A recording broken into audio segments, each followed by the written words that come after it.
This is the Attack the Paint show. My name is Revneet Singh, and let's get into it. So, it was a crazy weekend of March Madness games. We don't have time to go over everything that happened, but I hope you got to enjoy some of the games. We're going to go over two players in this year's draft that are projected to go in the top 10, if not higher, probably higher. And I want to start off with Darryn Peterson. His season is over. It was an up and down year with Kansas, and they got knocked out by a last second layup by St. John's, and they had made this really nice comeback that I wasn't really expecting. But Darryn played pretty well both games, I would say. Now, his game against Cal Baptist was very, very impressive. That being said, he looked more like the Darryn that we were accustomed to. Let me put it this way: he his stat line looked like, okay, that's the Darryn that we know. But when I was watching him, something just felt off, I guess, and that is, I don't think he was going to the basket as much as I would have liked, I should say. He wasn't attacking the basket as much. When he did, he would settle for his floater. There was one where he drove baseline, had a turnaround jumper. He made that. He looks really, really smooth. But, you know, this channel and my main channel is called Attack the Paint. And I do think it is a vital part of basketball. And I don't know if I thought about that when I came up with the name. It was so long ago. But, you know, I just don't think Darryn is attacking the paint enough. And that's got me questioning if he should go number one for the first time this whole year. And I don't know why it took me this long to get there. But yeah, maybe I'm just slow at it. But um, Darryn is just really attacking when there's an open lane. He's not looking for contact. He's almost looking to avoid contact. He's looking when the big is not there. Then he goes to attack, which is, there's nothing wrong with that. But sometimes you just need to go to the basket and get a foul drawn and, stop the bleeding from the other team. So that's where you just go to the free throw line, get your 2 points, and But I don't see that in his game. It's very finesse, which is great. But sometimes you just need to be aggressive and get downhill, draw the foul, and so I'm just I'm not sure. So what got me questioning this is like, okay, Darryn looks healthier now. Is he still not 100%? Probably not. Is he um just not is it just not in his game to go downhill like that? So I went back and I looked at his high school tape, which I'll go into. But let me see if there's anything else. No. So yeah, going to his high school tape. I went back and watched the highlights between him and AJ. There was a game between Debansa and Peterson, which game came down to the wire, and Peterson had a three to win the game at the end. Now, AJ was guarding Peterson the whole time, most of the game, I would say. Peterson was not guarding AJ, but that looked like it still looked like a different Darryn. Darryn was very much aggressive in looking for his looking to score. Still, he was not putting pressure on the defense as much as I would like to have seen him.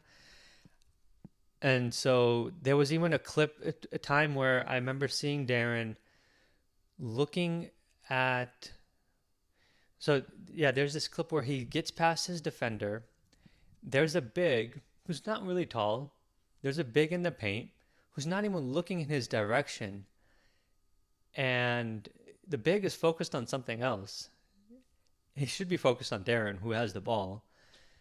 But Darryn chooses to not go all the way. And that play was interesting to me because I'm like, this is a high school big who's not very big.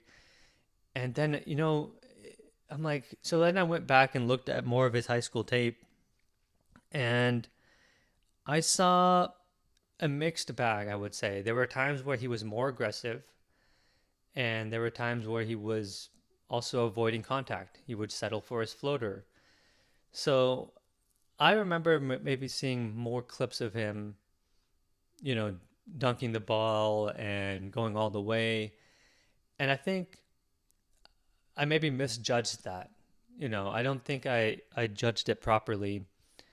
And so I wonder now, is he more of an Ant Edwards or is he more like a Devin Booker? And so I went into the stats a little bit, and just bear with me 1 second. So Anthony Edwards in college at Georgia attacked the rim. Sorry, I shouldn't say attacked the rim. He shot 30% of his baskets at the rim. Now, that could be transition. That could be just a putback. That could be him going all the way. But just for context, that's 30% of his baskets were at the rim. Now, this year, Anthony Edwards is shooting about 29% of his baskets at the rim. So again, very, very close to his college numbers. Granted, he became a way better shooter in the NBA and shooting a lot more threes, but still, I think I was kind of surprised to see it that close to his college numbers. Then I looked at Devin Booker, and he shot 23.5% of his baskets at the rim this year. Yeah, for this year, Devin Booker is shooting 23.5% of his baskets at the rim. Devin Booker, a lot more finesse of a player, primarily a jump shooter, you would say, right? And I started thinking, he kind of reminds me of, Peterson reminds me of Booker the way he was playing in the NCAA tournament. So let's go to Darryn's numbers now. This year at Kansas, Darryn is shooting 20.3% of his baskets at the rim. Not very high, lower than I didn't check Booker's because his numbers at Kentucky were really low, but definitely lower than Anthony Edwards. And at in high school, Darryn Peterson had 31.9% of his baskets at the rim. So a lot higher. He was more aggressive in high school. And I looked at the tape, some of his earlier tape at Kansas attacking the basket or rims at the basket, and he was more aggressive. He did look healthier. He was attacking the basket more. But as the season progressed, it seemed like it was less and less.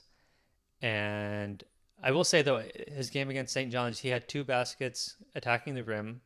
Both times the big was not in the paint. And he had 1 missed layup and he had 1 made layup, I think. So, I would like to see him attack the basket more. And this is part of his game that worries me a little bit. For that reason, I am going with AJ at number 1 now because I am worried about Peterson's pressure on the rim.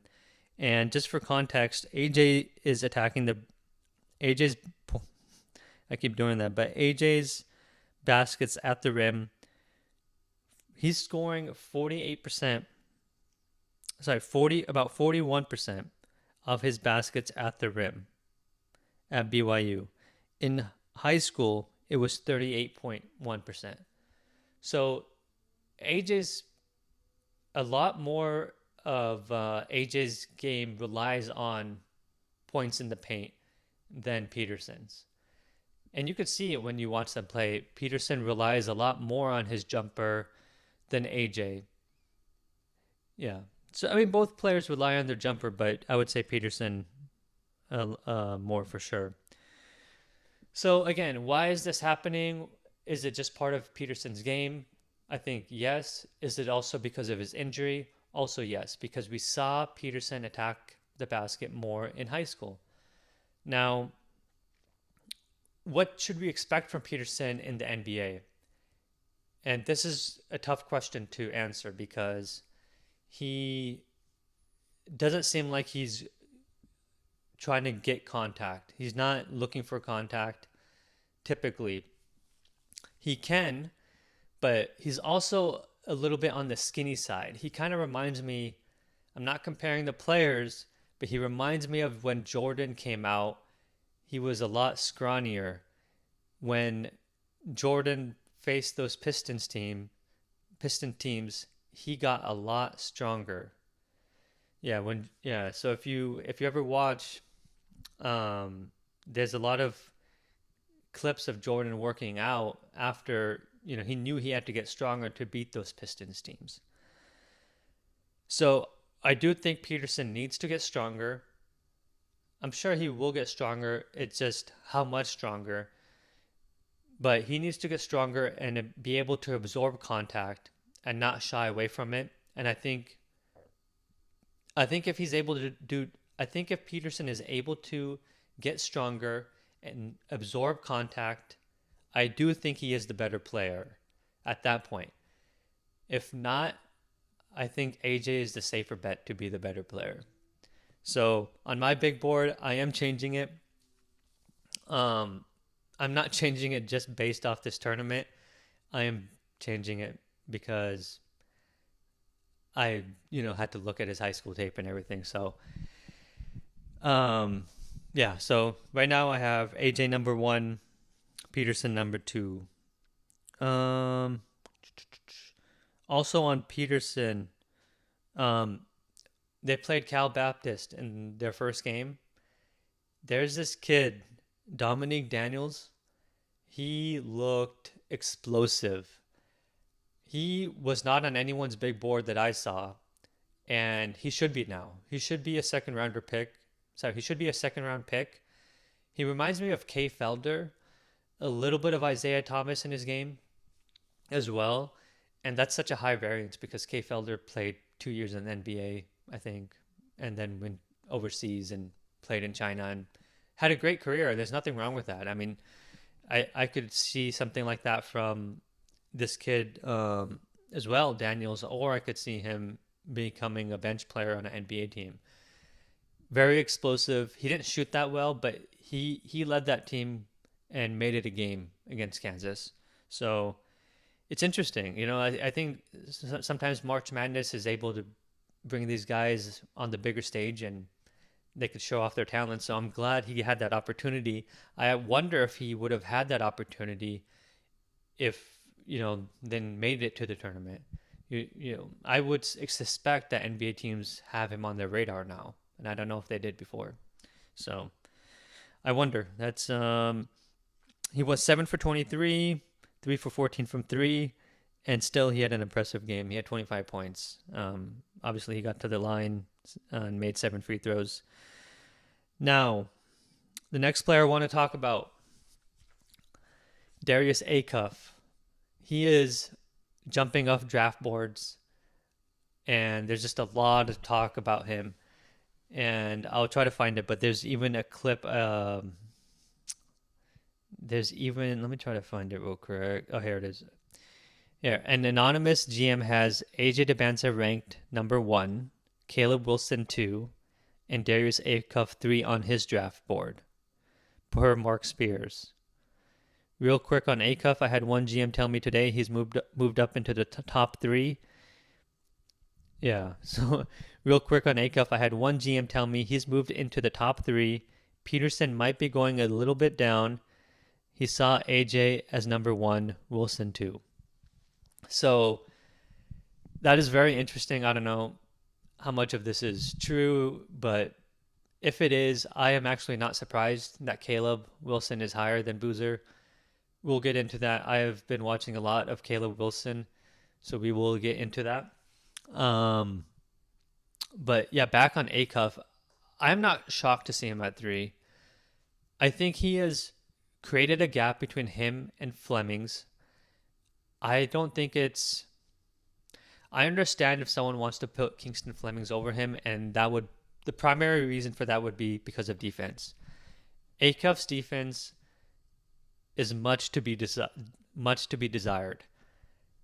Um, he had Rob Martin get 30 points in their most recent game against High Point, and he probably let him score maybe 6 to 8 points of those 30 at least. So Acuff himself had over 30 points, I want to say, but he also has to bring it on the defensive end. Now he did have one or two good defense. He did have one or two defensive possessions where I was like, okay, that there's something there. Like there was one possession where Martin scored on him, but I was like, that's good defense by Acuff. So I look at him and I'm like, man, Calipari isn't really teaching him how to play defense. He's not teaching him how to navigate through screens, and he's not teaching him, to get in a defensive position, and also to get low, keep your balls of your feet like moving. Like there's none of that. It's literally just him kind of standing flat-footed, and so I think there's potential for him not to be a liability on defense. He has a really long wingspan, and if his wingspan comes in at 6'8" or around there or higher, I really think teams are going to start talking about him being in the top 5. If I'm sure he's already on a lot of teams' top 5. So I think he's put a gap between him and Flemings. Kingston, I don't think, is attacking the paint that well, and he doesn't get to the free throw line enough. Acuff is looking like, he's looking like a star. He's looking like the best offensive player in college basketball right now, besides AJ, whose season is done. And I would say like Acuff did have a better March Madness and season than Peterson. Peterson I would still rank higher than Acuff, but it's just based off his high school tape and potential. Speaking of, I am still worried about Peterson's defense a little bit. He got hunted on a little bit in the tournament games, so just wanted to quickly mention that. There's a report that the Kings are very much interested in Acuff. If like they just have him really high on their board too. So that was another team that was also very much interested in him. So we got some good March Madness games left. Arizona, Arkansas. So that game is going to be a test for Acuff. So we're going to see how that goes. Duke versus St. John should be good. UConn, Michigan State. Iowa versus Nebraska. Houston versus Illinois. That's probably the one I'm looking forward to most. Michigan versus Alabama, and Tennessee versus Iowa State. My bracket's a complete mess, but I have 2 brackets, one with Houston going all the way, one with Duke. So we'll see. I still feel confident about the Houston one more. I think that's pretty much all I wanted to talk about. I hope you guys enjoyed the video. Shout out to the 10 subscribers, and shout out to anyone who stayed this long to watch. I really appreciate it. Thanks for watching. Peace.